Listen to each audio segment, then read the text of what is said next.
Conversas de Sucesso. Apresentação: Rogério Mendelski. Bom dia, ouvintes. Estamos começando mais uma audição do nosso Conversa de Sucesso, que tem o oferecimento de IBS, Arquitetura e Conservação Predial Limitada, telefone 51 35 16 7701 ou WhatsApp 991 74 7157. E Transportadora Minuano, velocidade para o seu negócio. A concessão, a nossa equipe de trabalho, claro, né? Sem esse pessoal aqui nós não fizemos nada aqui. Nossa equipe de trabalho na central técnica e na mesa de áudio: Jefferson Gomes, Geórgio Latino Brum, Luciano Pepão Vargas e Cleiton Lopes. A produção do programa é do Otto Bed, a gerência de jornalismo de Rafael Sequim e a direção geral de Claudinei Girotti. A concessão da aposentadoria pelo INSS costuma ser encarada como o fim de um processo lento e burocrático. No entanto, especialistas alertam que isso representa o início de uma nova fase que exige atenção constante. O assunto é preocupante, pois apenas uma informação equivocada basta para resultar em problemas que vão de pequenas perdas financeiras até a suspensão indevida do benefício. Para falar desse assunto e de outros assuntos, aposentadorias, por exemplo, convidamos a doutora Raquel Wibling, que vai nos falar sobre esse tema aqui. É realmente assim, está ficando difícil, doutora Raquel, você pedir a sua aposentadoria, ou aparentemente basta estar com toda a papelada em dia para a aposentadoria sair aí, por exemplo, em 48 horas? Isso é um mito, é uma lenda ou é verdade? Bom dia, prazer em recebê-la aqui. Bom dia, Rogério, bom dia aos guaibeiros que nos acompanham, sempre um prazer estar aqui com vocês, obrigado pelo convite. O primeiro problema que a gente, dificuldade que a gente verifica nas aposentadorias é que as pessoas não têm o hábito de se programar para se aposentar. Então, a vida vem rolando, vem andando, e quando a gente vê, chega na idade e resolve se aposentar. Verdade. Quando se faz o pedido, aí que a coisa começa a ficar complicada, porque o sistema do INSS já deixou de ser uma coisa muito acessível. Além do que, a gente tem tanta regra de aposentadoria, a gente tem tanto requisito, tanto detalhe, que uma pessoa que não está habituada a trabalhar com isso, a fazer esse trabalho, pode, como tu mesmo falasses, acabar pedindo um benefício errado. E, por vezes, a obrigação do INSS é conceder o melhor benefício, como a gente fala. Claro. Mas isso pode não acontecer. O sistema de robô, como a gente chama do INSS, indefere os pedidos de plano sem pedir documento complementar. O sistema de informação do INSS está desatualizado, então não tem períodos de contribuição do segurado. Então, são vários detalhes que, por vezes, acabam impossibilitando a aposentadoria, e aí as pessoas, por desconhecimento, não buscam a via judicial, então acabam contribuindo muito mais por um benefício que já poderiam estar recebendo, ou elas acabam tendo um benefício concedido num valor menor. E aí, qual é a tendência?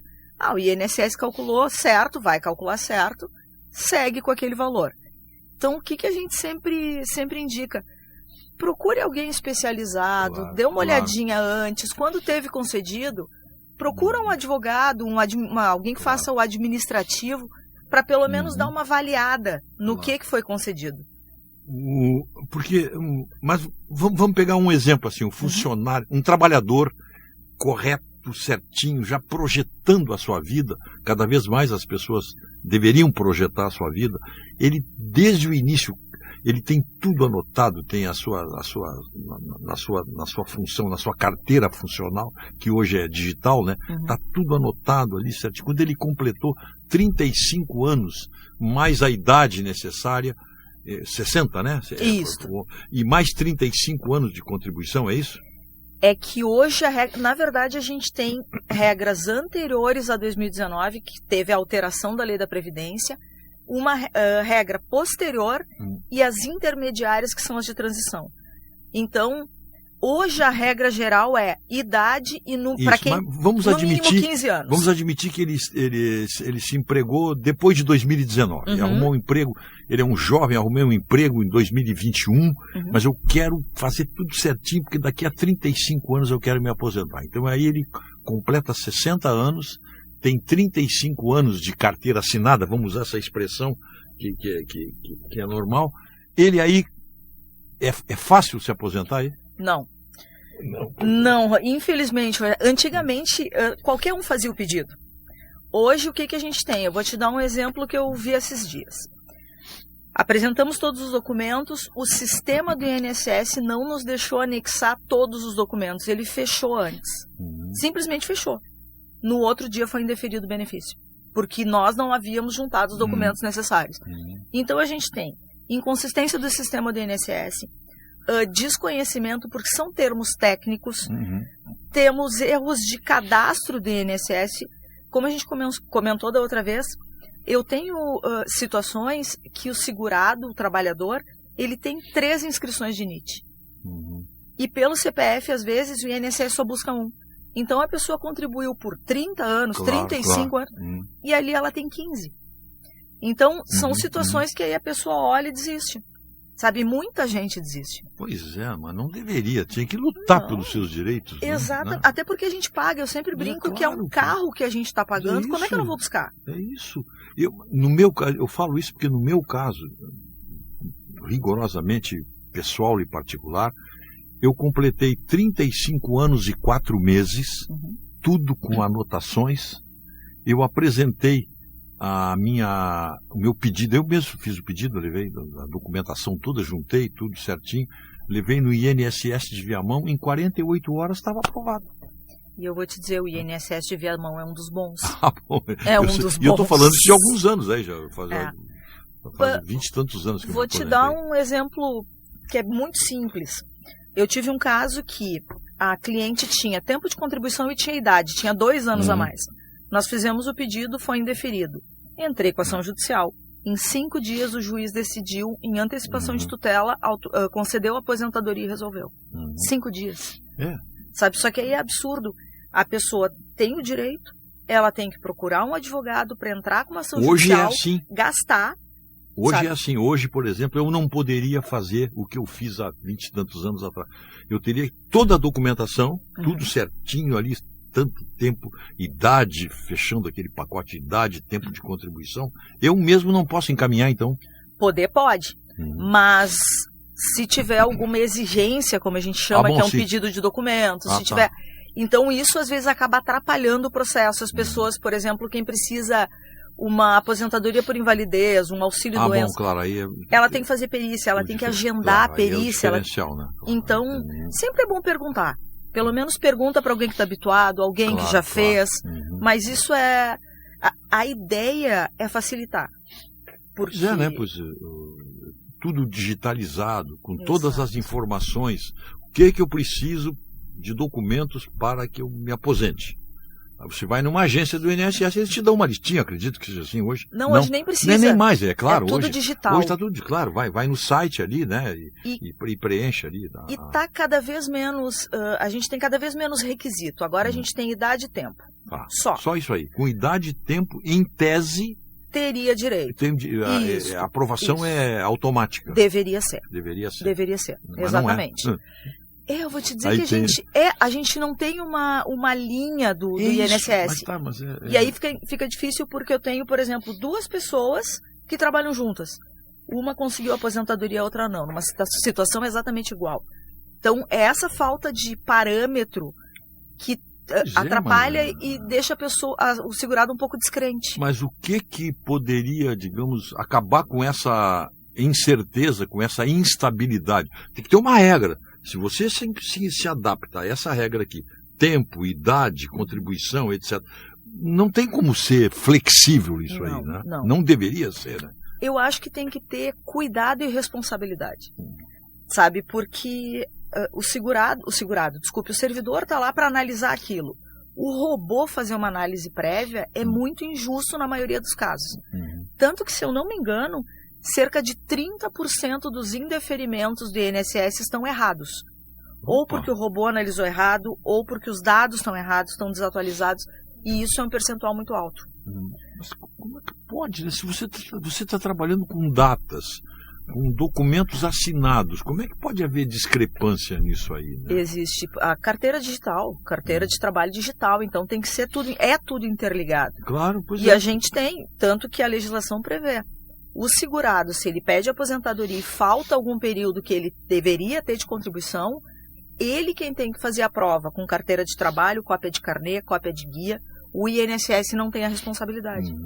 Então o segurado, além de tudo, tem que, por exemplo, essa situação de ter mais de um NIT. NIT é o número de inscrição do trabalhador. O trabalhador nunca vai se dar conta disso, porque isso é uma coisa técnica. Então, eu já tive casos que a pessoa foi lá, me procurou e disse, Raquel, eu tenho 2, 3 anos de contribuição, isso não pode. A gente foi ver e ele tinha 3, eu tive um caso de 6 NITs. E aí, se não fosse isso, ele jamais teria visto. Não teria. Ele pode somar esse tempo, é isso? É isso? Sim, Claro. sim. Aí a gente pede a unificação de NIT. É porque, na verdade, aí as pessoas tem que ter tantos anos, mas não pode acumular. Não é uma questão de contribuição, não é isso? Exatamente. Não sei quanto. As pessoas não se dão conta. Se eu tiver 3 empregos, eu vou contribuir 3 vezes. Isso até aí, o teto. Até o teto, sim, Exato. sempre até o teto, mas Exato. é tempo de contribuição, não é isso? Exatamente. A gente tem competências, como a gente chama, que é o mês. Se tu tens 10 fontes de renda, é um mês. Então, a não ser que tenha o vínculo privado, INSS, e vínculo público, que algumas situações a gente tem, a Constituição prevê que é uma exceção, por exemplo, médico, professor, alguns técnicos científicos, que eles podem ter mais de uma aposentadoria. Então, eles podem ter 2 de serviço público e uma de INSS. Sim, claro. E aí, a gente pode ter as 3 contribuições concomitantes, mas cada uma para o seu lugar. Eu não conto mais de uma contribuição para o mesmo lugar. Sim, claro. São coisas distintas. Isso. Mas, por exemplo, se eu tenho 3 empregos, eu sou jornalista, eu tenho 3 empregos. Né? Tenho um na rádio, na televisão, outro no jornal. Perfeito. Essas 3 contribuições, elas se transformam só numa mensal, é isso? Exatamente. Até o teto? Exatamente. E se passar?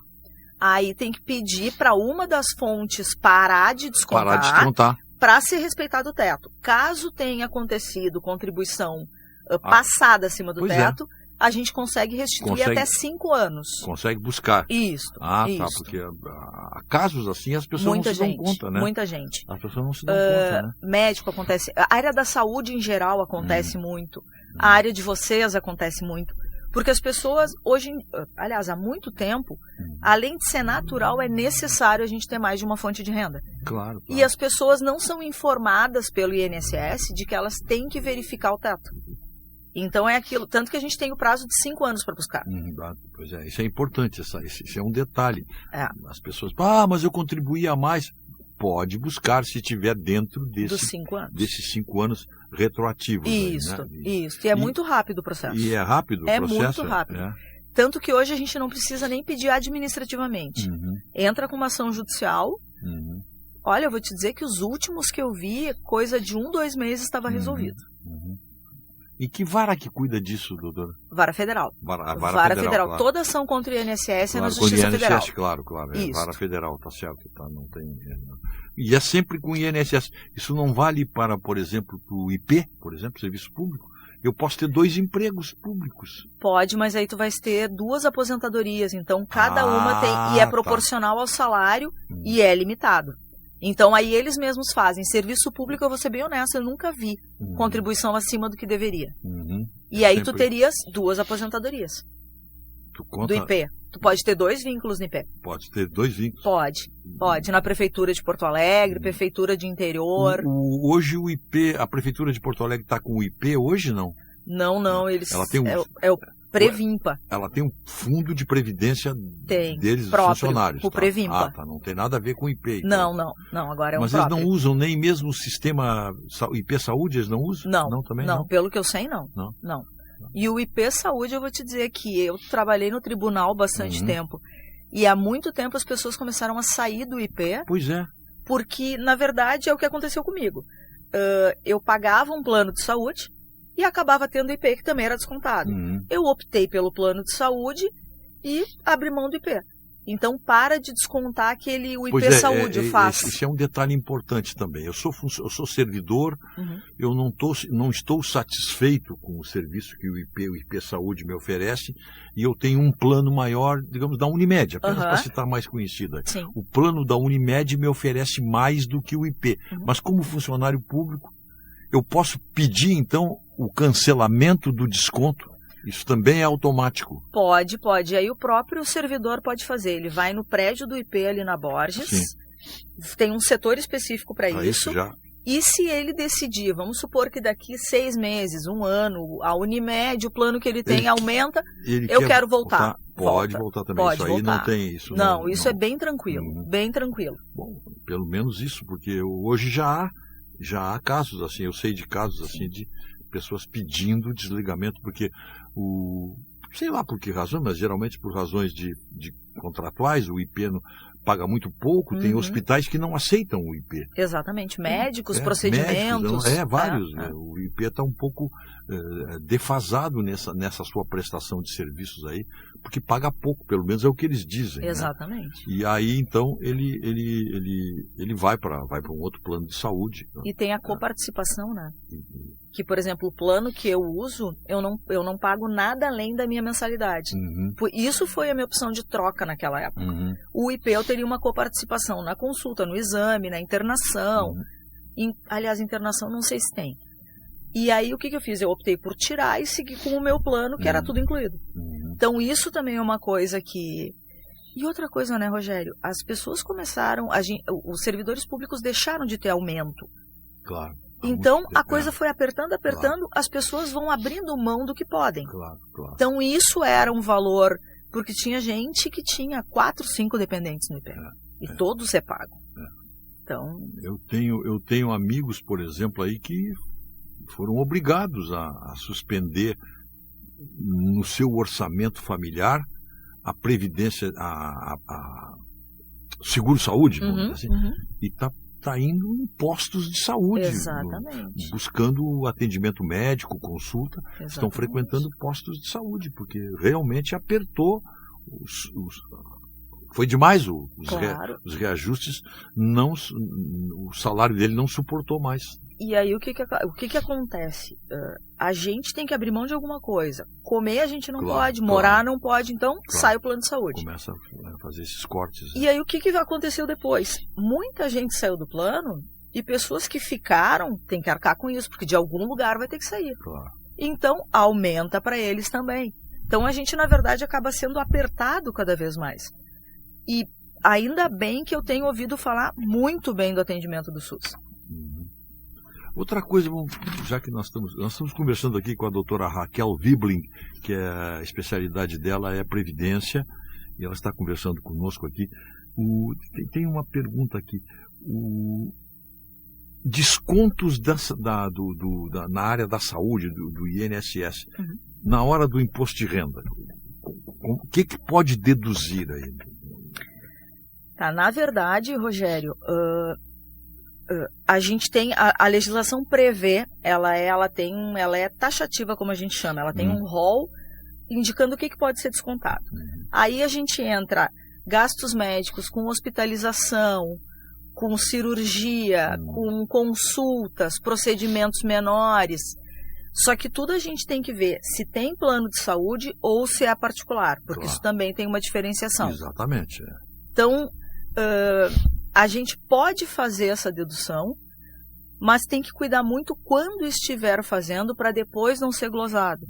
Então, o ideal é procurar um contador de confiança, alguém que saiba fazer aquilo ali, porque fazer a declaração simplificada é muito fácil.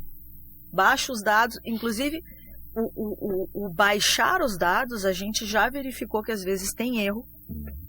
Então, o ideal, eu até vou te dizer, no escritório a gente trabalha com isso, com imposto de renda. Eu não faço meu imposto de renda. Eu tenho um contador que faz para mim. E é a melhor saída mesmo. Porque tem valores, por exemplo, quando eu fiz um procedimento cirúrgico, eu tive uma restituição de parte dele, do meu plano de saúde. Eu não sabia, na época, que aquilo ali eu não podia declarar. E eu declarei.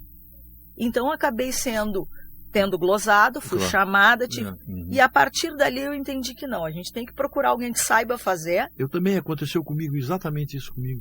Eu pago o Unimed para mim, para minha esposa, e eu declarava porque vinha no meu nome o recibo. Mas ela tinha uma declaração com o CPF dela. E eu declarei no meu. Eu fui glosado. Exatamente. Tá aqui, ó. Você tem que declarar separado. E aí não esquecem da gente o resto da vida. Não. Porque qualquer coisa. Claro. Então, sabe... Não, eu paguei uma multa pesada porque eu digo, olha, eu não sabia, desconhecimento, aquela coisa. Não pode alegar desconhecimento da lei. Mas, claro, eu fiquei quieto. Né?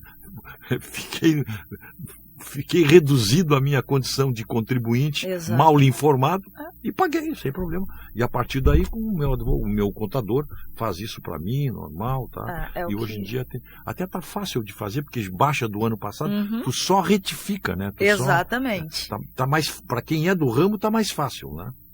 Para quem sabe fazer, tá mais fácil. Baixa ali, uma coisa... preenche rapidamente, só atualiza números, né? Exatamente. Na verdade, né? Porque e ele mesmo calcula, né? Para mim aquilo ali é grego. Eu sou do tempo de fazer mão. Com a maquininha de somar. Exatamente. Meu Deus do céu. A gente é da época do papel. Exato. Essa coisa agora de preencher no telefone, eu não consigo entender como é que alguém faz isso. Pois é. Sabe, para mim, os clientes para aposentadoria eu faço cálculo à mão. Caneta vermelha para uma coisa, caneta azul para outra. Eu estou com dificuldade de fazer essa transição do analógico para o digital, estou com uma dificuldade. Mas tem pessoas que sabem fazer isso. E o melhor mesmo é entregar para quem sabe fazer. É mais seguro. Né? É aquela frase que a gente escuta. O barato sai caro. Né? Então... O caso de vocês, né, por exemplo, puxa, tu é especializada em previdência social. Por que eu vou me meter a fazer, a ter palpites se eu posso ter opiniões? Né? Uma coisa é palpite, outra coisa é opinião, né? É o conhecimento, né? E cada mês, vamos usar uma coisa prática. Eu fiz meu pedido de aposentadoria hoje e ele vai ser negado o mês que vem. Se eu procurar um advogado, vamos dizer, para entrar com uma ação judicial, eu vou ter aquele valor pago, porque conta desde a data que eu fiz o pedido administrativo. Claro, exatamente. Se eu fizer o pedido errado, o INSS tem motivo para indeferir. Eu estou perdendo dinheiro, porque é 1 mês, 2, 3 de aposentadoria que eu não vou receber. Então, pelo menos consulta, pergunta o que precisa. Tem atividades que têm atividade especial. A gente aumenta o tempo, a pessoa se aposenta antes. Isso a pessoa leiga que não está acostumada a fazer, ela nem vai se atentar. Outra coisa, nós estamos conversando aqui com a doutora Raquel Wiblin, prova de vida. Está mais fácil, está mais difícil? Como é que... Está mais fácil, está mais fácil. Porque agora, como tem o cruzamento de informações, a movimentação bancária já serve de prova de vida. Pois é isso aí, esse é o segundo ponto. As pessoas dizem, olha, tem que provar que teu parente aí está vivo. Puxa, mas ele está recebendo, né? Ele tem o cartão dele, ele está movimentando, muitas vezes não tem condições na agência, mas ele está movimentando. A movimentação da conta bancária é uma prova de vida, né? Claro, né? É que a gente... Porque não há, digamos assim, pode ter denúncia, olha, meu cartão foi roubado, não tendo esse registro, pressupõe-se que a pessoa... Que é ela que está fazendo isso, né?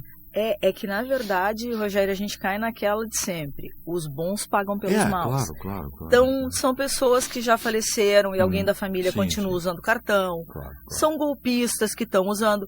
Então, isso até foi... A ideia era de proteger o segurado, o aposentado. Mas, na verdade, tem pessoas que não têm condições de ir. A gente viu, eu me lembro que teve, acho que foi ano retrasado, que a gente teve até na televisão aparecendo pessoas indo de maca, de ambulância no hospital, no INSS, no banco. Então, são os extremos. A gente tem que ter um pouco de bom senso. Sabe, se a movimentação está ali, o gerente sabe que é a pessoa... Tem uma outra ponta, doutora Raquel, também, que também... Olha, hoje, o sistema está tão interligado que quando uma pessoa morre que é segurada, automaticamente esse atestado de óbito vai para o INSS. O CPF é cancelado no mesmo dia. Pois é isso, Então, exatamente. Esse cancelamento de CPF, mostra que até aquele momento aquela pessoa estava viva, né? Exato. Então, há esse controle realmente, e funciona, viu? Funciona? Esse controle funciona. Eu vi Funciona. isso com a morte do meu sogro, ele faleceu e no dia já estava bloqueado já, né? Exatamente. No meio do mês ali ele faleceu, já. Então isso está funcionando. Tá. Então são elementos que de certa maneira facilitam a vida de quem tem que fazer comprovante de vida, porque tem o comprovante de morte, vamos pegar outra ponta, né? O comprovante de morte. E é o momento que a pessoa mais precisa, Claro, né, Rogério? Porque é a pessoa mais idosa, pessoa com dificuldade de locomoção. Então não é uma pessoa de 20 anos, eu vou pro INSS.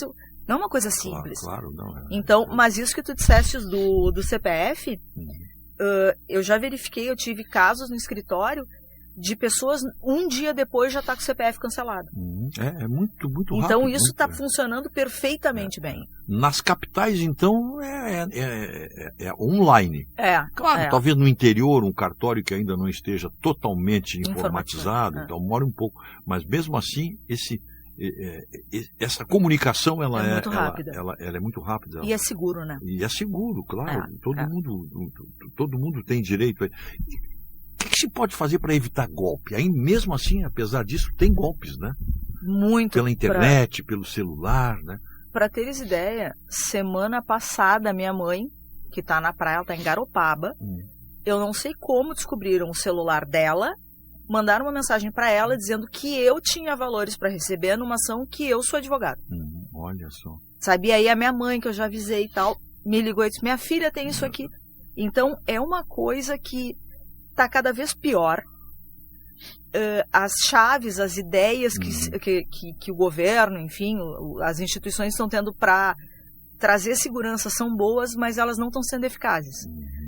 Eu acho que eu e meu colega, o escritório, a gente faz 1 ano que a gente está sendo vítima de golpe.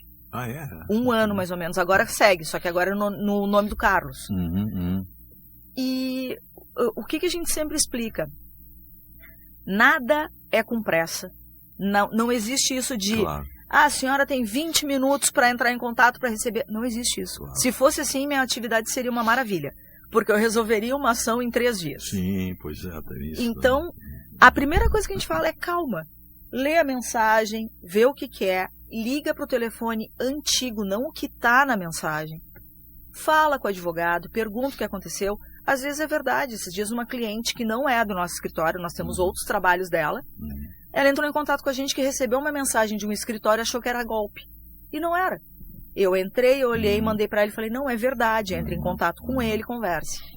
Então isso, calma, as pessoas têm que parar e respirar. Nada tem que ter pressa. Porque, claro, o golpe só se consuma quando ele realmente sabe que aquela pessoa está nervosa e quer resolver com pressa. Ele explora essa fragilidade da pessoa que é surpreendida, né? Quer resolver. Essas coisas não podem ser resolvidas com pressa, né? Tem que consultar, espera, vou ver. Exato. E são valores... O que os golpistas aprenderam? Antes eles começavam com valores altos. Eu tive casos que pediram 40 mil, 60 mil para liberar.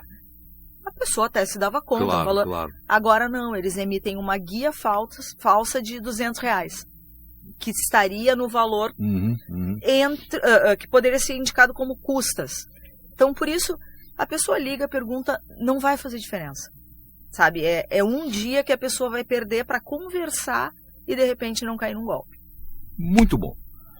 Foi rápido o nosso papo aqui, doutora. Exato, doutora sempre Raquel rápido. Wiblin, é sempre assim. Alguma coisa que deixei de perguntar e que a senhora poderia alertar os nossos ouvintes, os seus clientes, enfim, Uma coisa que a gente já falou muito sobre isso, mas é uma coisa que agora as pessoas estão bastante confusas, é a isenção de imposto de renda para doença grave. A gente tem a isenção dos R$5.000 para todo mundo. Mas, mesmo que a pessoa receba menos que esse valor, se ela tem alguma doença grave, uma cardiopatia, visão monocular, qualquer tipo de câncer, de pele, qualquer ativo ou inativo, ela tem o direito à restituição dos últimos 5 anos. Então, às vezes, daqui para frente a isenção não vai ser tão proveitosa porque a pessoa já tem a isenção dos 5 mil. Claro. Mas a restituição dos valores atrasados, sem dúvida, previdência privada, VGBL, PGBL, complementar, tudo isso pode ter a restituição e a isenção. Muito bom. Você ouviu a nossa conversa aqui com a doutora Raquel Wiblin, especializada em imposto de renda, especializada sobretudo em previdência social. E o nosso Conversa de Sucesso teve o oferecimento de IBS, Arquitetura e Conservação Predial Limitada, telefones 51 35 16 7701 e o WhatsApp 991 747157. E Transportadora Minuano, velocidade para o seu negócio. Convidamos os guaibeiros para hoje à noite, a partir das 21 horas, Noturno 101,3, a música da Guaíba. E segunda-feira, às 5h30 da manhã, programa Agora. Bom sábado, bom fim de semana a todos, até lá. Você ouviu Conversas de Sucesso.